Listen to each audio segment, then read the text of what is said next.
DIYers, what's going on? Mike Boars with the Mike Boars channel. Thank you for watching. We're working on a Chevy Colorado at the moment. We are replacing the inner tie rods. However, in this video, we're going to give you a full tutorial on the actual tool that you can rent from your local AutoZone that removes the inner tie rods. AutoZone calls this tool the top dog. You'll see why. Let's take a look. DIYers, here we are at the Craftsman workstation, and we have been busy. On the left-hand side, you can see our Alpha 1 Gen 1 Merc Cruiser outdrive, fully rebuilt. We just finished mounting our skateboard decks. Check that out. We love that. We're in the process of actually building our own skateboards. These trucks came pink, and we grabbed some primer and spray paint and painted those. The orange trucks will go on the whiteboard, and the green trucks will go on the blackboard. Pretty awesome. Down below in the comment section, as well as the description section, are links to videos to check those videos out. In addition, at the end of the video, we will unwrap the grip tape and show you what it says. It's pretty awesome. However, here it is, the OEM Master Inner Tie Rod tool set, rented from our local AutoZone. And the box itself is about 2 feet, maybe 2.5 feet long. And the total price on this was $105. But again, any rental from AutoZone, you spend the money, take the tool home, use it, then you take it back after you're done and you get 100% of your money back, which is awesome. And shifting over to the right side here, there is our old, worn out, and needed to be replaced inner tie rod. I will take that out of the packaging, probably put it in the vise. We will also leave a video link down below in the comment section, as well as the description section, on how to install a swivel vise as shown here. Here it is inside the box that is now open. In first glance, you can see all of the wrench adapters on the left-hand side. And then you've got the monster tool. Check that out. And on the opposite end is a connection for a 1/2-inch ratchet or breaker bar. And at the end, your torque wrench, because when it comes time to install the brand new inner tie rod, it must, no ifs, ands, buts about it, it must be properly torqued to manufacturer's spec so you do not damage or harm the inner pinion. Next, I pulled the old and worn out inner tie rod out of the package. And again, this just came off our 2008 Chevy Colorado. And you've got the inner ball joint, and then the shaft, and you've got your jam nut on the end, which was so seized basically right there that we had to use a Dremel tool to cut it. And scrolling above is the video on replacing this exact inner tie rod. You'll get to see that procedure. In addition, there is a rubber boot that encloses the ball joint to keep the ball joint safe and away from weather. And there's a pressure clamp basically right here that is easily accessible. And as you move further into the pinion where this secures itself into, the opposite end of the rubber boot is larger, and this is the clamp. And unfortunately, you just gotta clip it away. In our case, we broke it and replaced it with just normal durable tie strap. And a quick change of the camera angle. Again, this is the part that screws into the inner pinion, and this is the ball joint and the shaft feeding out to the jam nut, where you then have your outer tie rod. And I want to show you how worn out this is. In the event that I pick up this shaft, if I let go, a brand new shaft will not fall. But in this case, again, this one's so worn out, it falls just under its own weight. Look at that. Not good. I can basically do this with no issues. It is not supposed to have that much play. There must be some tension inside the ball joint. And I'm not a very strong guy, but a brand new ball joint and inner tie rod, again, will not fall like this. But you will be able to grab this portion and move the brand new shaft inside the new ball joint. However, again, junk. Look at that. Next, I've secured the inner tie rod to the vise. We'll get to that here shortly. Again, we are going to pull the tool out and talk about the adapters and how they go into the tool itself and lock in place. Next, what I'll do, open the box again. I want to show you the length of it. And as you can see, just over 20 inches, maybe 20 1/4. And I will pull this monster tool out. As you can see right here, check that out. There's what the inside looks like. And you have a lock.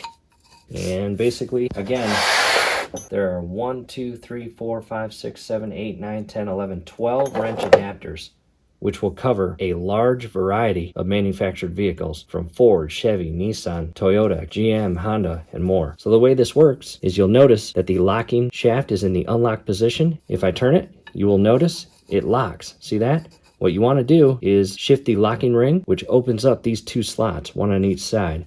Next, the way you install the wrench adapter is either this way or this way. In our case, we'll just do it this way. You slide the adapter wrench into the insert, push it all the way back flush. You've got a tapered machine cut on the inside, and from here, you can carefully lock the adapter wrench in the tool so that will not fall out. Check that out. When it comes time to remove it, basically just do the opposite. Shift the lock ring out, pull the adapter out, and that's it. And what I recommend before putting the adapter wrench inside the tool itself, go to your inner tie rod and go through all the adapters until you find the perfect size wrench. That'll make it easier when it comes time to shift this in place and loosen and tighten the inner tie rods, both removing the old and installing the brand new. Change camera angles, we are back to the vise and the old worn out inner tie rod. And again, a brand new tie rod will not allow you to do this. Look at that. That is not good. I'll go ahead and center it. And we want to talk about the tool and how to install it to remove this. Next, what I did was I removed it from the vise and swapped it into position on how it would look when installed in the vehicle. We'll just say this is the internal pinion within your front suspension, and we thread it into the pinion. And then again, you got your ball joint, your shaft feeding out to your jam nut, where it would then meet the outer tie rod. And here's what I want to talk about next. Again, here is the tool. As you can see, we already have the adapter wrench installed and locked in place. However, this is where it kind of gets tricky or annoying. Just depends on how you look at it. If I was to keep that wrench installed and slide it up onto the shaft and try to get it in place, you'll notice it doesn't have the clearance to go over that ball joint. See that? No matter how long I turn it, what angle I come in at, again, the adapter wrench itself does not give it the clearance to go over this ball joint. So what you have to do is use this tool without the adapter wrench. We'll just set that aside. As shown here, there's nothing in it. You will go up the shaft, and once you get past the ball joint, basically in between the pinion where it's thread in and the machine wrench or nut like cut, that is when you install your adapter wrench. And in our case, we'll come in just like that. Make sure it's flush on both sides, and I'll lock it in place as shown here. And from there, I can't pull it off. You see that? And I want to turn either which way.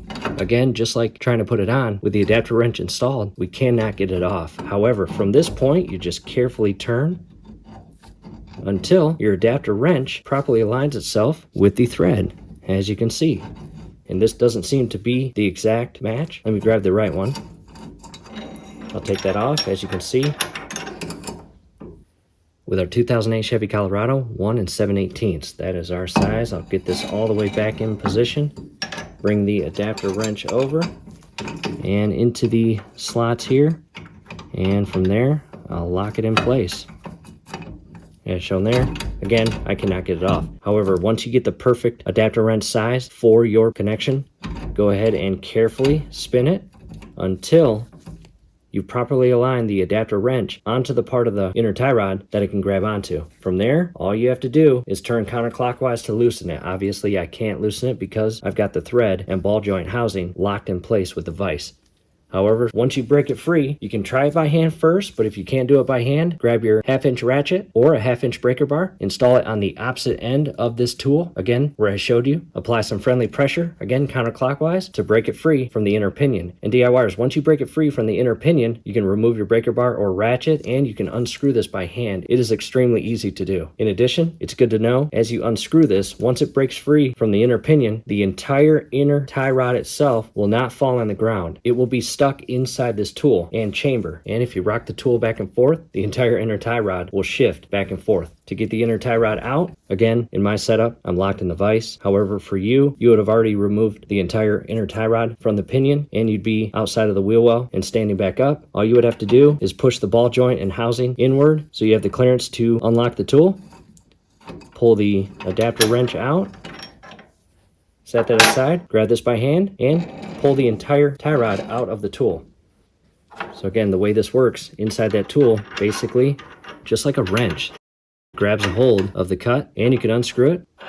In addition, when it comes time to install the brand new one, hold off on the tool. You'll apply some thread locker to the thread. You'll see that in our video scrolling above right now, the full project. You want to properly align the thread inside the pinion perfectly. Do not cross thread this, and you will hand tighten this by hand. Again, the shaft on the new inner tie rod will not be loose like this. It will be straight like that, and it will not move under its own weight. So again, align the thread, carefully screw it in. If it's bound up, unscrew it, reset the thread, and start over. It should go in extremely smoothly. Once you're hand tight, go back to the tool, slide it all the way up, past the brand new housing, and into place, where again, you will insert and lock this adapter wrench inside the tip of the tool. And at that point, continue hand tightening it in.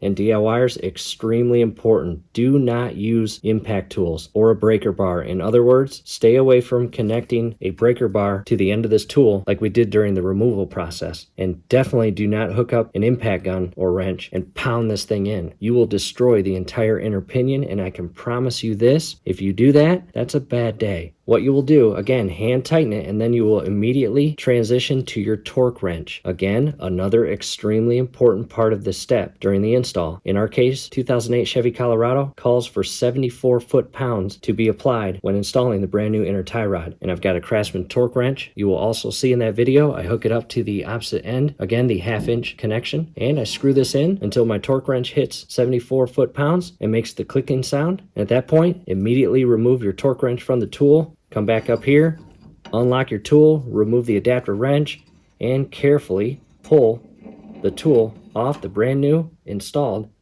inner tie rod. And I'll take that out. I'll put that back in the packaging because it is dirty. There is a very decent close-up of the ball joint. Not sure if you care. Again, well lubricated. That's a good thing, but not supposed to have that amount of play. Yikes. And because of it, well, what happened, you're asking? We had a pretty significant front end wobble on the passenger front side because of this. Replaced it, and wobble all gone. And from here, I've got the tool back in place, got the rubber gloves off, and I'm going to lock this, take it back to my local AutoZone, and get my $105 back. DIYers, we really hope this helps. Hey, do us a favor below the video. You will see that thumbs up icon. Click on that, like the video, subscribe to the channel. Definitely ring your YouTube bell. That'd be very helpful to us. We'd really appreciate it. Thanks again for watching. Now, let's check out the grip tape. And DIYers, here it is. How cool is that? DIY, do it yourself. And this is green. The green is going to go on the black board. We have ordered this exact font and wordage, do it yourself, in orange. That will match those trucks and will go on the white board. We're excited about that. Hope to see you at those videos. Thanks again for watching.